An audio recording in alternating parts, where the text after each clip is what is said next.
أقسامها تأتي على حسب الإسلام في القسم يا رب واجعل رجائي غير منعكس لديك واجعل حسابي غير منخرم والطف بعبدك في الدارين إن له صبرا متى تدعو له وليا البدر مصطفى وأقرب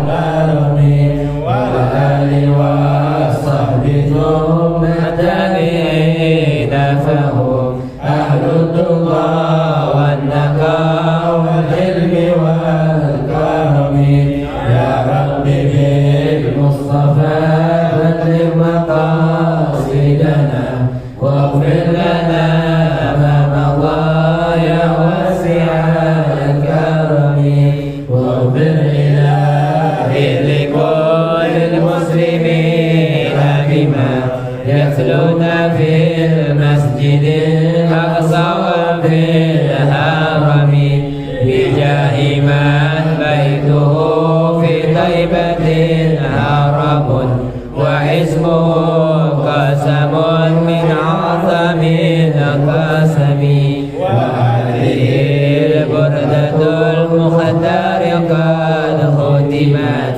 والحمد لله في البدع وفي خاتم أبياتها قد أتت 60 مع 100 فرج بها كربنا يا واسع الكرم مولاي صل وسلم دائما أبدا على حبيبك خير الخلق كلهم اللهم صل وسلم وبارك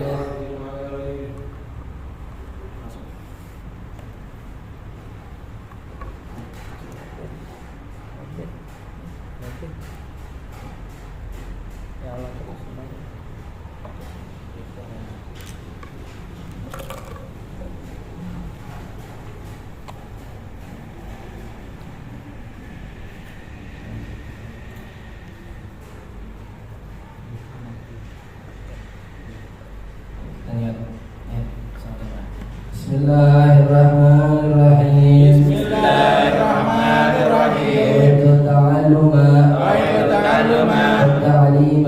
Wa ta'lima wa tadhakkura wa tadhkira wa naf'a wal intifa'a wal ifadata wal istifadata wal hatha ala tamassuki بكتاب الله وسنة رسول الله صلى الله عليه وسلم والدعاء والهدى والدلالة على الخير ابتغاء وجه الله ورضائه وقربه وثوابه وصلى الله على سيدنا محمد وعلى آله وصحبه وسلم الحمد لله رب العالمين.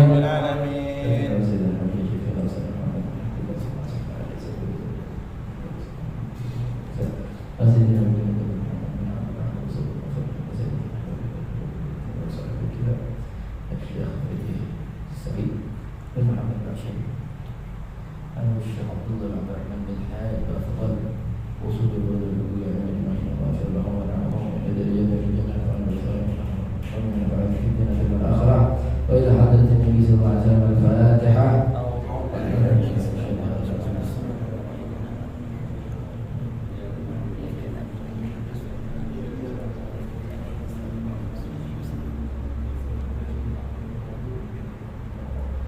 Assalamualaikum warahmatullahi taala wabarakatuh. Waalaikumsalam warahmatullahi wabarakatuh. Bismillah, alhamdulillah, wassalatu wassalamu ala rasulillah Sayyidina Muhammad ibn Abdillah wa ala alihi wa sahbihi wa man walah wa la hawla wa la quwwata illa billah.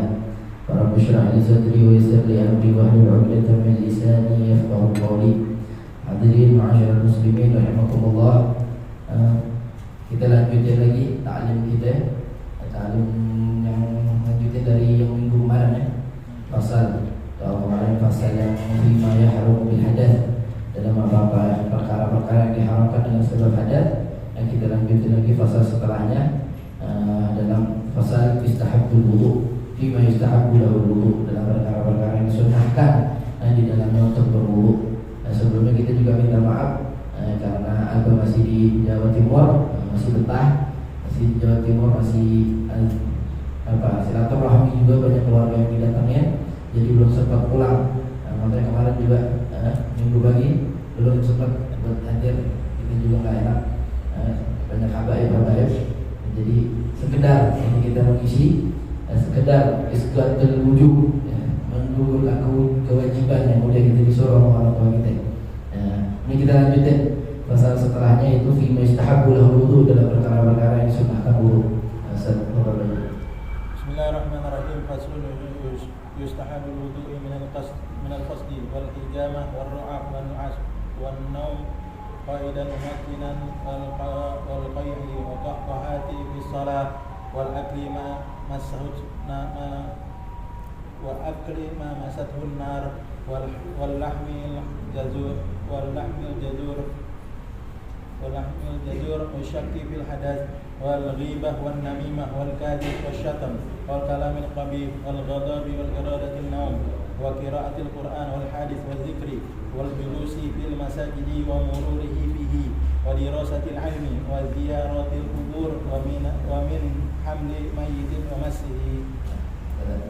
Alhamdulillah, kita masuk ke pasal perkara yang disunahkan di dalamnya untuk berwudu. Ada perkara-perkara, ada keadaan-keadaan yang ketika kita dalam keadaan tersebut disunahkan untuk berwudu. Tapi sebelum Anda mau masuk ke bab ini, Anda sedikit kemarin ada yang sempat nanya. Kemarin kita bahas tentang perkara yang diharamkan dengan sebab hadas. Kita kemarin sebutin di situ ada wa ma kutiba li dirasati Quran, yang ditulis dengan untuk membaca, untuk belajar Al-Quran. Ditulis untuk pembelajaran Al-Quran, yaitu maksudnya perkara-perkara nulis Al-Quran di kertas ataupun di papan, menyentuh kertas tanpa dia wudu, yaitu tidak diperbolehkan, diharamkan. Apabila dia memegangnya dalam keadaan hadas, harus dalam keadaan bersih, harus dalam keadaan suci. Nah itu kan di bawahnya disebutin. Kemarin ada yang nanya, itu kalau ditulis di kertas, ditulis di papan, kan diharapkan memegangnya. Terus ada yang nanya gimana ditulis di mobil kemarin?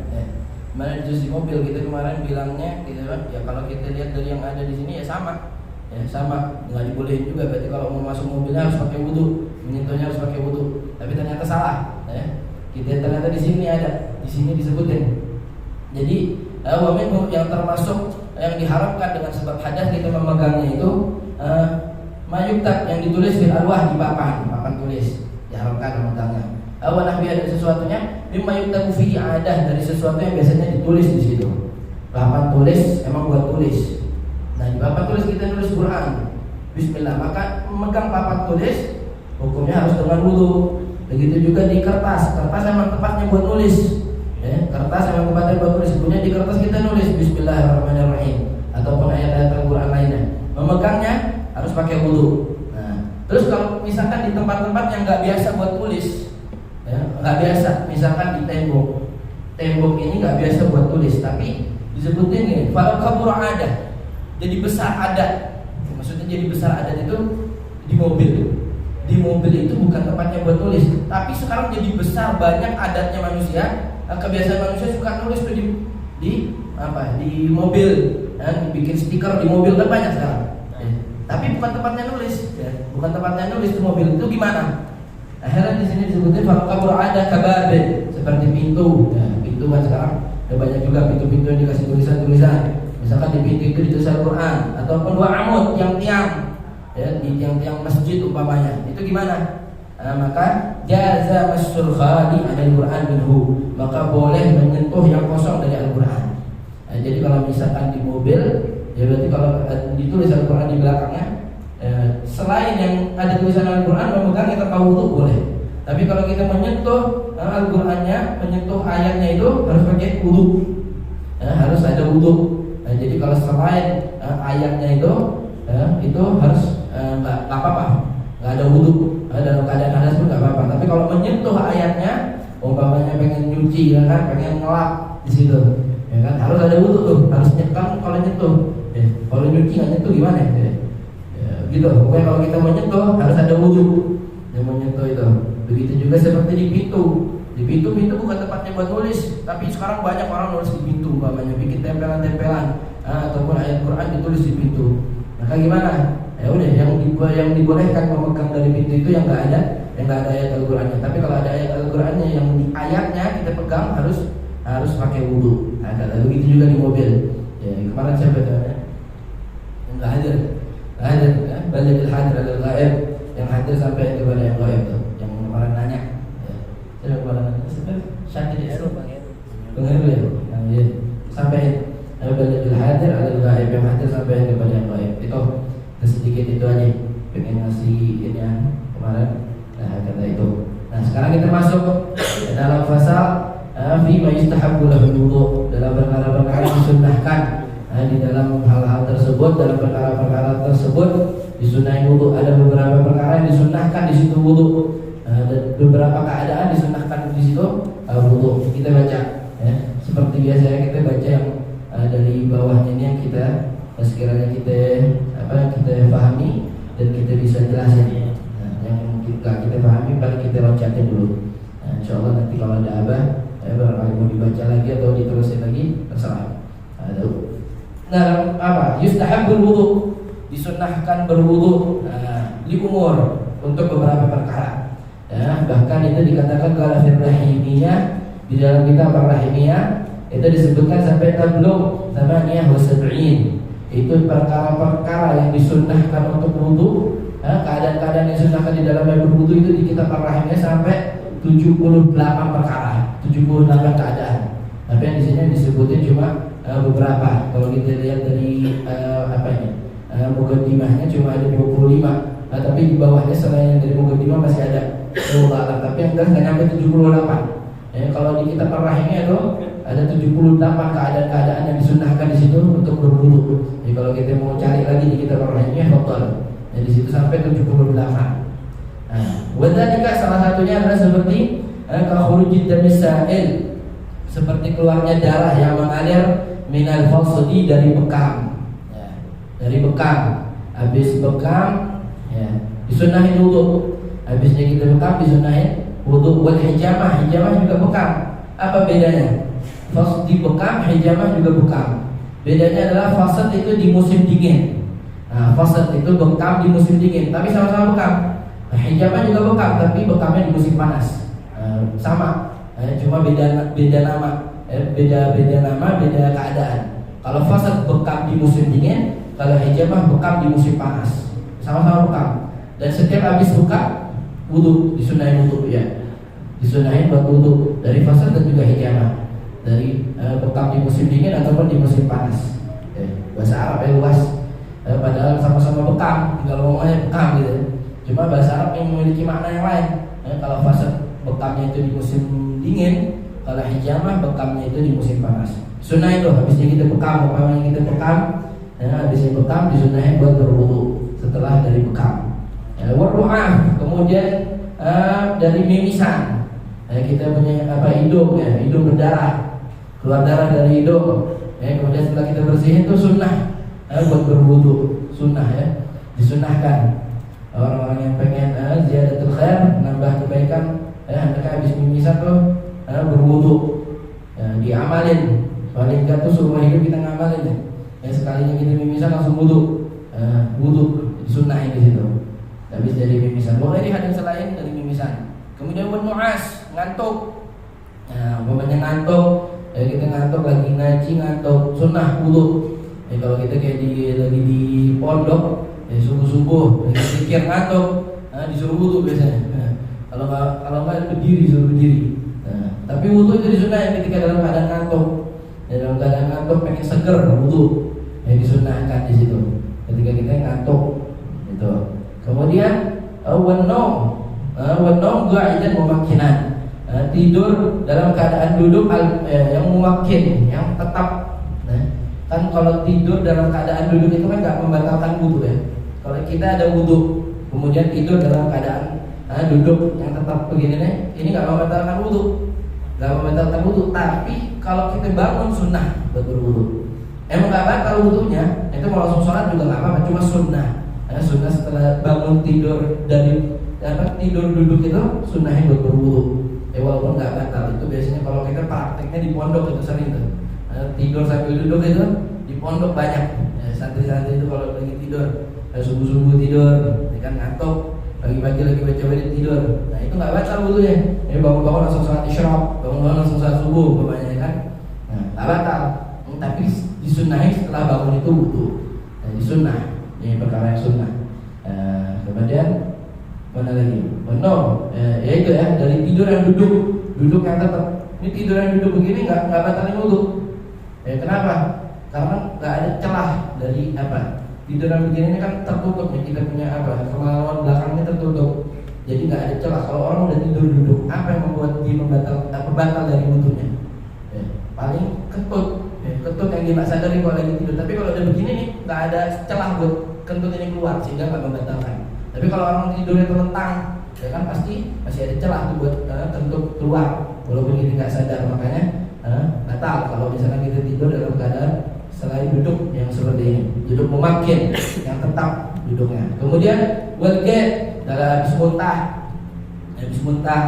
habis dari mabok perjalanan, mabok laut, ataupun dalam keadaan sakit muntah, sunnah habisnya muntah itu berwudu. Setelah kita bersihin mulut kita berwudu disunnahkan. Kemudian wa minal qahqahah fi shalah, dari terbahak-bahak ketika sholat. Lagi sholat ketawa-ketawa.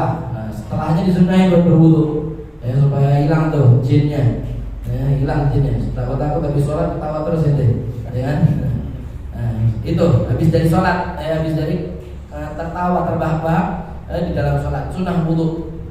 Sunnah dalam habis terbahak-bahak dalam sholat, sunnah buat berwudu. Kemudian wa akli ma massahun nar, habis makan sesuatu yang tersentuh dengan api, tersentuh langsung dengan api seperti apa? Ayam bakar, umpamanya ikan bakar, ini kan tersentuh langsung dengan api. Itu membatal bukan nggak membatal, maksudnya setelah memakannya disunahkan wudu. Begitu juga apapun itu ya, yang tersentuh langsung dengan api, umpamanya kayak ada tuh yang di cumi-cumi yang dibakar gitu juga kan, cumi-cumi. Sate ya, sate juga. Sate itu kan tersentuh api langsung. Misalnya kalau lagi Idul Adha banyak nyate, setelah nyate sunnah buat berwudu. Setelah memakan sesuatu yang tersentuh langsung dengan api, sunnah buat berwudu. Kemudian walahmil jazur, habis makan daging onta, sunnah wudu. Siapa yang sini pernah makan daging onta? Belum ada. Antum udah pernah? Boleh. Ya itu, pokoknya kalau kita habis makan daging onta, umpamanya kita demuinnya, tiba-tiba di Ragunan nih onta dipotong, bagi-bagi daging tuh. Mamanya, habis makan daging onta, sunnah buat berwudu, gitu. Sunnah habis makan daging onta dan makan sesuatu yang tersentuh langsung dengan api. Kemudian disunnahkan lagi wasyakki fil hadath, ketika kita ragu dalam keadaan hadas, ragu anak ini berhadas atau enggak ya, sunnah boleh wudu, ya. Sunnah disunahin. Ragu-ragu anak ini hadas atau enggak ya, udah kita wudu deh, biar yakin. Selain di situ biar yakin juga sunnah. Ketika kita dalam keadaan ragu dalam keadaan hadas, itu disunahkan. Kemudian di bawahnya di sini disebutin wamas amrat, memegang amrat anak kecil. Amrat ini seperti anak kecil di bawah umur baligh, di bawah 15 tahun, laki-laki ya, ini amrat ini khusus laki-laki, bukan buat perempuan. Anak kecil laki-laki di bawah umur 15 tahun, di bawah umur baligh, yang belum memiliki jenggot ataupun bewok ataupun ini kumis, ya. Itu disebut amrat. Kayak anak kecil. Disunnahkan, memang nggak batal menyentuh, apalagi sama-sama laki-laki, nggak batal, cuma habis menyentuhnya sunnah berwudu, ya, disunnahkan untuk berwudu habis menyentuh mereka. Kemudian wasoghirah, habis menyentuh anak kecil yang perempuan, Walaupun bukan mahram kita, misalkan bukan mahram kita ataupun mahram kita, masih kecil, anak kecil perempuan juga disunahi buat berwudu habis menyentuh mereka, walaupun nggak batal. Ya, anak kecil masih belum ada ininya, apalagi belum ada nafsunya, ya kan, belum umur yang balik, belum capai umur yang balik. Ya, umur balik buat perempuan itu berapa? 9 tahun. Umur balik buat perempuan 9 tahun, tapi kalau buat laki-laki 15 tahun kalau nggak salah gitu. Itu anak kecil perempuan, ya, kalau memegangnya mengabaikan wudu, tapi sunnah setelah memegangnya berwudu. Wa mahram, habis menyentuh mahram.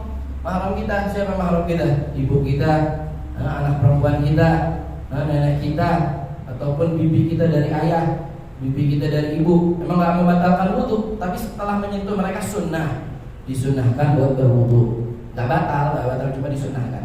Wa mahram. Kemudian wa nahwi sya'rin, habis menyentuh rambut. Umpamanya kan kalau kita menyentuh wanita itu yang membatalkan itu kita menyentuh kulitnya, ya, menyentuh kulitnya. Kalau kita menyentuh rambutnya itu nggak batal, ya, menyentuh rambutnya. Tiga perkara yang nggak membatalkan ketika kita menyentuh wanita, apa aja? Rambut, kuku, sama gigi, itu nggak batal. Ya, barangkali itu mencabut gigi perempuan, ya kan, megang giginya ataupun megang kukunya, gimana? Megang kuku nggak batal selama itu nggak nyentuh kulitnya. Nah, begitu juga rambut nggak batal, tapi disunahi setelah menyentuh berwudu. Ya, disunahi berwudu setelah menyentuh rambut, setelah menyentuh rambut yang ini selain jenisnya gitu. Ya, kita laki-laki, perempuan gitu juga, perempuan menyentuh rambut laki-laki, ya, walaupun nggak batal, wudu disunahkan. Kemudian wafarju adami, menyentuh farj, kemaluan adami orang lain. Kemaluan orang lain bidhahril kaf, dengan dohirnya tangan. Kalau yang membatalkan memegang kemaluan itu kan dengan batnil kaf, dengan batinnya tangan ini. Batinnya tangan itu yang tertutup ketika kita begini nih, yang tertutup. Jadi yang tertutup batinnya tangan. Selain yang nggak tertutup, ini disebut dhahril kaf, dohirnya tangan. Yang tertutup ketika begini itu disebut batnil kaf. Yang membatalkan kita ketika menyentuh kemaluan itu ketika kita menyentuh dengan bagian yang tertutup. Nah, ini dengan ini kita nyentuh batal. Juga yang tertutup ketika begini buat jempol. Nah, berarti kalau di antara dua ini nggak membatalkan. Begitu juga kita menyentuh dengan ini, kalau menyentuh kemaluan kita ataupun kemaluan orang lain, ya nggak batal dengan dhahril kaf, dengan ini nih, nggak batal. Ataupun dengan bainal asabi, di antara dua jari, itu nggak membatalkan. Nah, begitu juga tapi ketika setelah kita menyentuh, misalkan menyentuh kemaluan adami ataupun menyentuh kemaluan kita, bidhahril kaf, dengan dohirnya tangan, ataupun wabima bainal asabi, dengan di antara bainal asabi ini, di antara dua jari-jari, di antara jari ini sama ini nggak membatalkan. Itu walaupun nggak membatalkan, tapi setelah menyentuhnya disunahkan berwudu. Nah, jadi itu nggak membatalkan ya, tapi disunahkan setelahnya berwudu. Jadi ada gambaran. Nah, gimana? Kalau ada orang kencing, gimana? Ya kan? Bima bainal asabi. Ada orang kencing, dia megangnya begini, batal nggak wudunya? Hah? Batal? Tapi ini enggak. Batal, tetap batal karena dia kencing. Nah, dia kencing batal. Dan enggak batal. Kecuali dia enggak kencing baru enggak batal. Begitu. Itu. Jadi kalau dia menyentuhnya dengan dhahril kaf ataupun bima bainal asabi, di antara dua jari jemari, enggak membatalkan tapi disunahkan buat berwudu.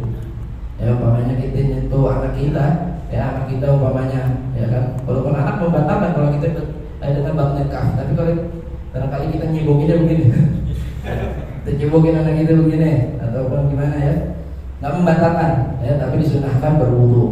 Kemudian memasukkan unsayain, menyentuh dua lato-lato, dua biji, dua bulir, dua telur, nah itu nggak membatalkan. Itu kalau dua ini, ya nggak membatalkan itu. Ya, dua lato-lato itu nggak membatalkan, walaupun kita megang dengan dengan batnil kaf, itu nggak membatalkan. Yang membatalkan memegang kemaluan itu hanya ininya aja, batangnya aja, hanya batangnya, tapi bijinya, ya, itunya ya, itu nggak bermasuk jorok ya. Tapi buat ilmu, ada memegang dua itunya, ya, nggak membatalkan, walaupun dengan batnil kaf. Tapi sunnah setelah memegangnya berwudu, ya. sunnah setelah memegangnya berwudu. Kenapa disunahkan?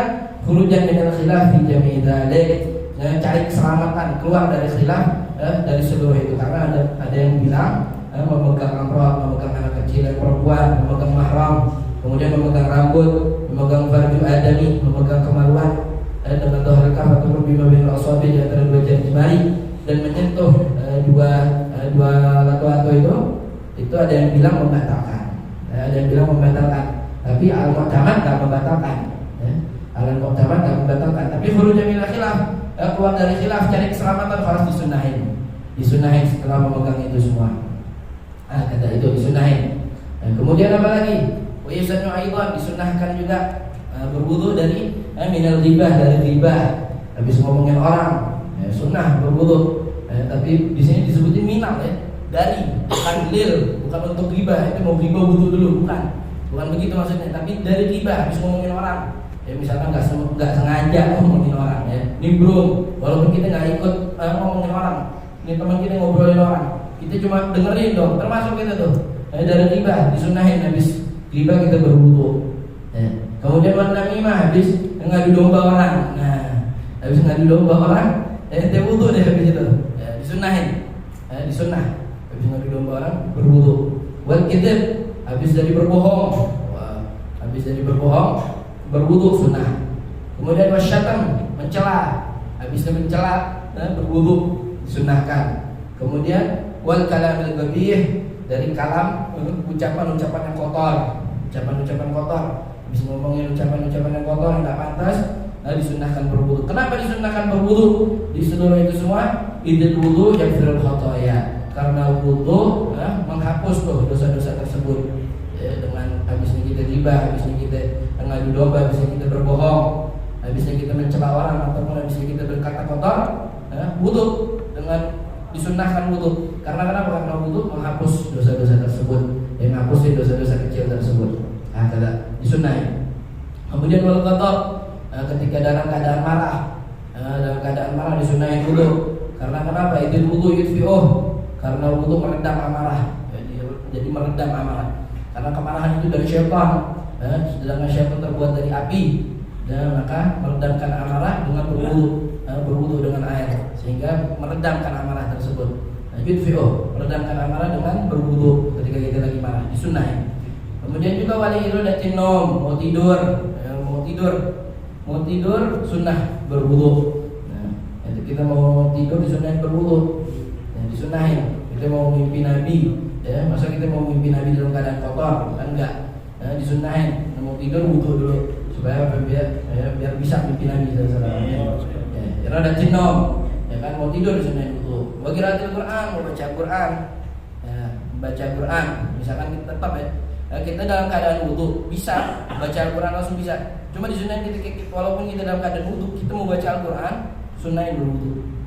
Disunahin lagi berwudu. Begitu juga wa tafsirihi, membaca tafsir Al-Quran, sunahin berwudu. Mau baca tafsirnya walaupun meskipun kita sudah dalam keadaan wudu. Anak-anak udah wudu nih sekarang misalkan. Kan anak mau baca Al-Quran, nggak apa-apa bisa. Cuma disunahin lebih ini lagi berwudu dulu. Berwudu dulu. Kata. Wa tafsiri, begitu juga tafsirnya. Wal hadis, mau baca hadis. Kemudian wa dzikir, mau baca dzikir, disunahin berwudu. Kemudian juga wasima'uhuma, ataupun mendengarkan hadis ataupun mendengarkan dzikir. Walaupun kita enggak baca hadis, enggak baca dzikir, tetap disunahin berwudu ketika kita mau mendengarkan hadis ataupun dzikir. Disunahin. Seperti kalau banyak habaib kita itu baca hadis Bukhari setiap bulan Rajab. Bulan Rajab. Biasakan yang banyak baca itu habaib-habaibnya, ulama-ulamanya di depan. Sedangkan kita dengerin aja, tetap disunahin tuh berwudu buat dengerin hadis, buat dengerin zikir, disunahin. Begitu juga hadis, begitu juga zikir.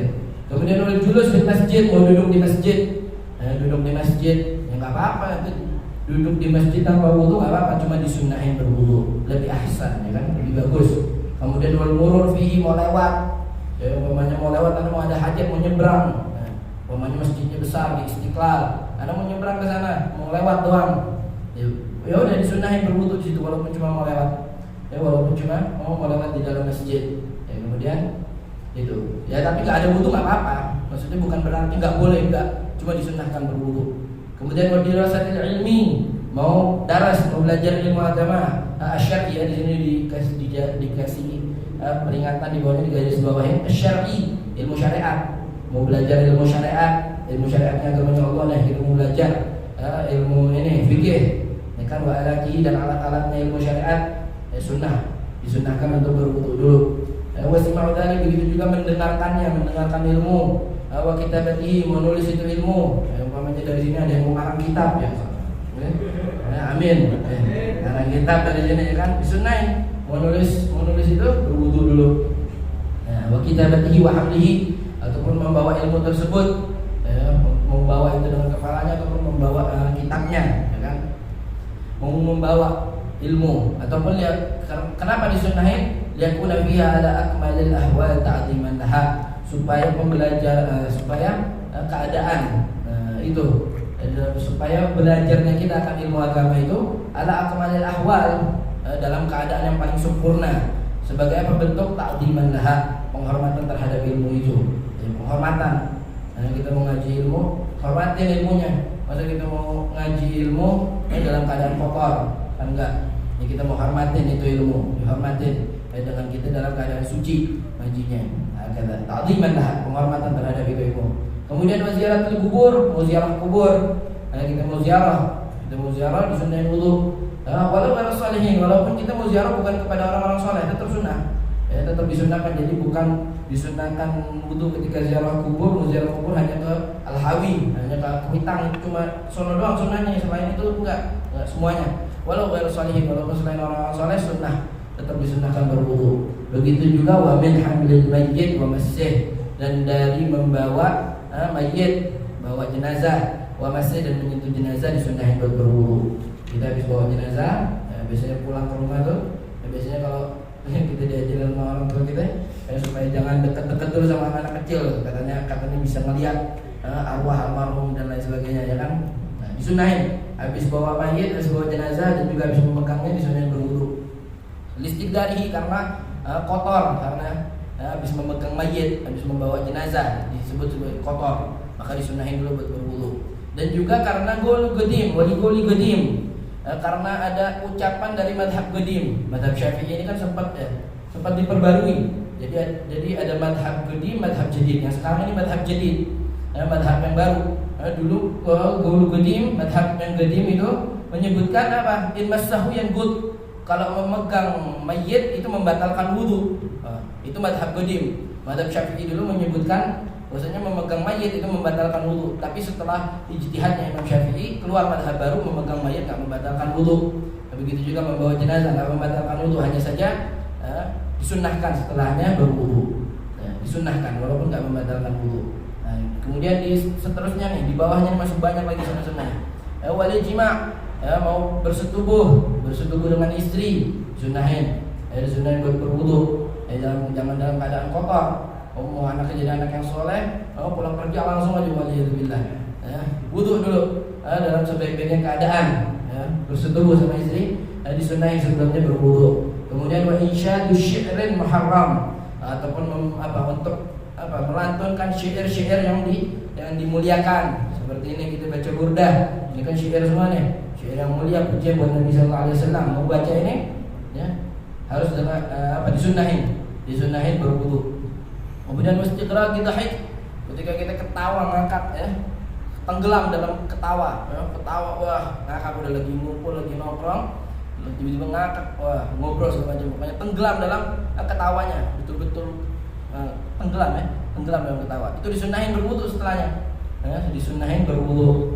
Kemudian wa khaufin, dalam keadaan cemas, dalam keadaan takut, tiba-tiba ini hati rasanya cemas, hati tiba-tiba rasanya takut, maka disunnahin berwudu. Karena kenapa? Li'annahu yudhibu, karena wudu itu menghilangkan rasa cemas itu, menghilangkan rasa cemas.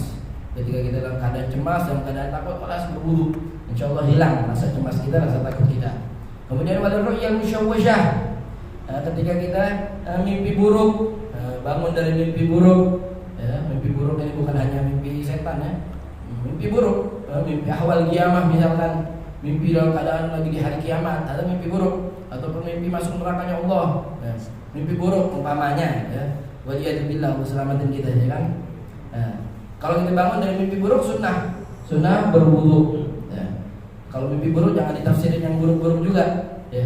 Kalau mimpi buruk jangan ditafsirin buruk, karena mimpi masuk neraka. Wah, anak di neraka ya Allah, jangan digituin ya. Kata Rasulullah SAW itu dalam satu hadis, ya, mimpinya seseorang itu tergantung bagaimana penakwilannya. Kalau dia menakwilkannya baik, insya Allah jadi baik. Kalau ditakwilin buruk, akhirnya jadi buruk beneran. Waliyadzubillah. Udah, kalau mimpi buruk, khalas, khair insya Allah, jadi kebaikan insya Allah. Ya, mimpi buruk, wah, akhirnya kayaknya udah besar 1 juta di sini. Ya kan, baik, jadi baik insya Allah kejadian. Ya, makanya takwilin udah yang baik-baik aja kalau mimpi buruk. Itu kalau udah mimpi buruk, bangun sunnah, berwudu. Kemudian wali izalati syaribin wa sya'rin, untuk menghilangkan. Ketika kita mau cukur apa? Mencukur rambut ataupun mau cukur kumis, sunnahin berwudu. Mau cukur rambut ataupun cukur kumis, itu disunnahin buat berwudu. Kemudian wali junubin, bagi orang yang junub sunnah juga berwudu. Ketika apa? Arada aklan, orang yang junub, kemudian dia pengen makan, dia lagi keadaan junub, malas mau mandi, dia mau makan, maka sunnah buat berwudu. Disunnahin berwudu. Kemudian wali junubin aw nauman, ataupun dia mau tidur, dia dalam keadaan junub, anak malas mau mandi, ya kan, dalam keadaan junub, kemudian dia mau lanjut tidur, maka disunnahin sebelum dia tidur wudu dulu deh paling enggak. Kalau nggak sempat mandi, malas disunnahin wudu bisa tidur, ya nggak apa-apa. Kemudian jima'an, atau benda orang yang dalam keadaan junub, kemudian mau lanjut jima', mau lanjut bersetubuh, tetap disunnahin wudu. Jangan mentang-mentang udah ini lanjutin deh, enggak. Ya, walaupun dia udah dalam keadaan junub, dia wudu dulu, kemudian lanjut bersetubuh lagi. Jadi sunnahin itu, hanya saja disunnahkan ketika dia dalam keadaan junub kemudian mau jima' lagi, disunahin berwudu. Kemudian usyur bila balil ibil, begitu juga meminum ketika kita mau minum, ataupun setelah. Ini maknanya setelah atau apa? Li, kembalinya li berarti untuk. Ketika kita mau minum susu ibil, susu onta, ya, mau minum susu onta, sunnah buat berwudu di situ, sunnahkan minum susu onta. Warku bi bahrin, begitu juga mau naik kendaraan laut, kapal, ya, mau naik kapal itu disunnahin buat berwudu. Ya, hal-hal yang sepele kayaknya kelihatannya, tapi kalau kita mau betul-betul nih kita amalin semuanya, sunnah nih, pahala-pahala besar di sisi Allah Subhanahu Wa Taala. Itu kan rukuk bahari, kita mau naik kapal disunnahin wudu. Kemudian mau khutbah ghairu Jum'ah, selain di hari Jumat disunnahin buat berwudu. Khutbah Id, khutbah Idul Fitri, khutbah Idul Adha disunnahin buat berwudu. Kenapa selain hari Jumat? Ya karena hari Jumat wajib. Ya, hari Jumat wajib hukumnya dalam keadaan wudu. Nah, selain hari Jumat khutbah itu dan nggak dalam keadaan wudu nggak apa-apa.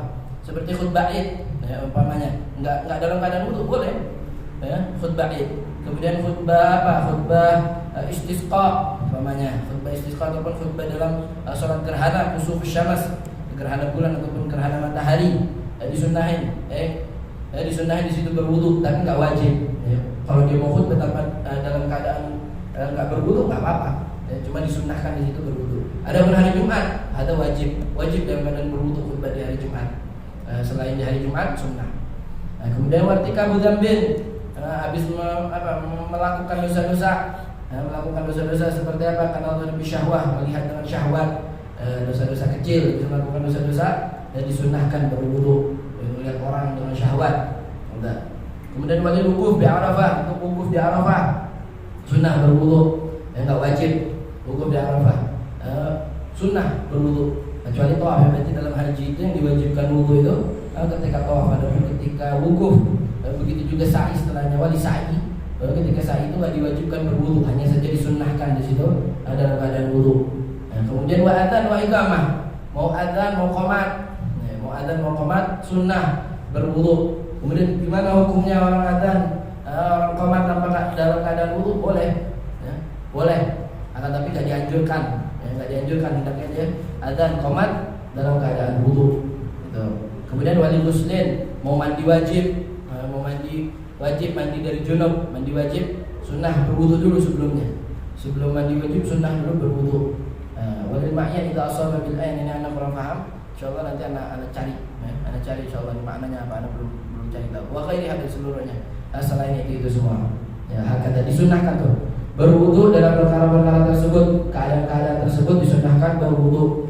Dan gimana niatnya? Niatnya wa yanwi fi jami'i dzalik raf'ul hadath, tetap niatnya raf'ul hadath, mengangkat hadas, ataupun fardhu wudu, ataupun niat fardhu wudu, nawaitu wudu fardhon misalkan lillah taala, nawaitu fardhu wudu, enggak apa-apa. Iya, boleh. Ini ataupun selain dari keduanya, minan niat al-mu'tabarah fil wudu, ataupun selain dari keduanya yang dari niat-niat yang dianggap di dalam wudu, atau seperti dia apa? Memutlakkan, diitlak sama dia nggak niat raf'ul hadas, nggak niat mengangkat hadas, juga nggak niat fardhu wudu. Terus gimana? Nawaitul wudu, itlak aja udah mutlak, udah sah, itu sah, diperbolehkan. Nah, kemudian wala yasihu bi niyatis sabab, nggak sah dengan niat sebab. Seperti apa contohnya? Karena nawaitul wudu li qiraatil Qur'an, nawaitul wudu li qiraatil Qur'an, misalkan saya niat wudu untuk membaca Al-Qur'an, nggak sah, nggak dianjurkan. Nanti mau niat wudu, kalau niat niat wudu mau baca Quran, ya tetap niatnya jangan niat nawaitul wudu li qiraatil Quran, niatnya tetap wudunya raf'ul hadas ataupun fardhu wudu, ataupun dimutlakin aja nawaitul wudu. Ya. Akan tetapi di garis bawah ini inggus saja ta'liq biha awalan. Kalau dari awal dia emang niat buat menggantungkan tuh li qiraatil Quran, sebabnya pengen digantungin sama dia. Ya. Dia misalkan anak dari awal anak mau wudu, anak mau baca Quran. Anak mau baca Quran, anak tahu nih mau baca Quran sunnah, berwudu dulu. Akhirnya anak mau wudu, anak nanti diwudu, anak niatnya nawaitul wudu li qiraatil Quran. Diniatin dari awal, mau gantungnya niatnya dengan li qiraatil Quran dengan sebab, itu nggak diperbolehkan. Adapun bikhilaf, beda lagi kalau misalkan dia nggak diniatin, bikhilaf mah di dalamnya kesuduh, dia nggak niatin. Illa ba'da dzikril wudu, kecuali setelah dia menyebut kata wudu di dalam niatnya. Misalkan anak mau wudu, anak mau baca Quran, anak gak ada niat mau menggantungkan niat dengan qiraatul Quran. Ketika anak wudu, pas lagi nawaitul wudu, anak niatnya mau mutlak aja nawaitul wudu misalkan. Jadi sekalian qiraatul Quran. Misalkan begitu. Ada namanya situ aja gak diniatin dari awal. Cuma di pertengahan ketika wudu, dia tiba-tiba kepikiran, sekalian dah anak gantungin. Itu gimana? Itu sah. Boleh. Tetap sah wudunya dan diperbolehkan. Karena kenapa? Lisihatin niyah ini. Karena dari niatnya yang awal itu udah sah. Dia niat nawaitul wudu doang udah sah dari niatnya yang awal. Kemudian dia baru kepikiran, sekalian dia tambahin di qiraatul Quran. Itu adapun yang setelahnya fala yutiluha ma waqa'a ba'du. Maka enggak membatalkan apapun yang terjadi setelahnya. Setelahnya itu udah kayak enggak dianggap aja. Udah sah niatnya yang pertama, nawaitul wudu udah sah. Sehingga kalau dia tiba-tiba kepikiran buat menggantungin niatnya dengan sebab, dengan nawaitul wudu li qiraatil Quran ataupun lain-lain sebagainya, maka diperbolehkan begitu. Illa kecuali fil wudu lil ghusl, ketika wudu untuk mandi wajib. Ini kan sunnah, sebelum mandi wajib disunahkan berwudu. Ketika kita wudu untuk mandi wajib, kemudian kita gantungin nawaitul wudu, kemudian lil ghusl, untuk mandi wajib ataupun untuk mandi yang sunnah. Untuk mandi wajib ataupun sunnah, maka sah, diperbolehkan. Gitu. Nawaitul wudu misalkan lil ghusl wajib ataupun nawaitul wudu li sunnatil ghusl, untuk mandi yang disunahkan. Seperti apa mandi disunahkan? Mandi di hari Jumat, sebelum sholat Jumat itu kan sunnah. Kemudian ketika di bulan Ramadan, ba'da maghrib mandi itu sunnah. Ketika mandi sunnah, sebelum mandi sunnah dia berwudu, ya, maka nggak apa-apa tuh dalam wudunya dia niatnya nawaitul wudu misalkan lil ghusl, diperbolehkan. Illa fil ghusl, kecuali dalam mandi, diperbolehkan di situ menggantungkan niatnya di niat sebab dengan niat sebab. Kemudian terakhir ini wa idamatul wudu sunnah, selalu dalam keadaan wudu itu disunnahkan, selalu menjaga wudu. Setiap batal wudu, kencing dikit wudu, ya bisa dikit wudu, kentut langsung wudu, ya, selalu cari wudu. Setiap batal dikit langsung wudu, selalu dalam keadaan wudu, itu sunnah. Walah fawaid, dan orang-orang yang selalu dalam keadaan wudu itu dapat banyak faedah. Salah satunya minha sa'atur rizq. Salah satunya adalah luas rezekinya. Kalau dia menjaga wudunya, insyaallah rezekinya luas. Kemudian apa? Ini wal mahabbatul hafizah, anda pernah paham? Wa tahassun, apa itu tahassun? Sebagai pembentengan dia. Kalau dia terus dalam keadaan wudu, ini pembentengan buat dia. Jadi bentengnya dia dari segala bentuk kemaksiatan dan lain-lain sebagainya. Orang kalau dalam keadaan wudu terus, akhirnya kalau mau nyentuh yang bukan mahramnya kan mikir-mikir, mau salaman. Ya. Orang kalau udah nggak dalam keadaan wudu, itu sama yang bukan mahram, ya udah nggak ada wudu ini, ya kan? Tapi kalau dia ada wudu, ya, Atau kalau menyentuh malam, wah mana ada wudu, ya, kan bisa. Nah, tahassun sebagai pembentengan buat dia. Kemudian juga wal hifdz minal ma'asi, menjaga dia dari segala bentuk kemaksiatan. Kata ya, dari segitu ya, sedikit ini mudah-mudahan bermanfaat ya, mudah-mudahan Allah berikan kita taufik dan hidayah, mudah-mudahan apa yang disampaikan ini bisa kita amalkan semuanya, dan insyaallah ya, kita sambung pembahasan berikutnya di pertemuan yang akan datang, insyaallah sama Anda insyaallah ya, amin ya rabbal alamin. Ya, mudah-mudahan Allah berikan kita taufik, wa'afu jasa kita, wa masukkan kita ke dalam ciptaan Allah Subhanahu wa taala, ala hadinihi wa ala kulli nabiyyin salih wa ila hadratin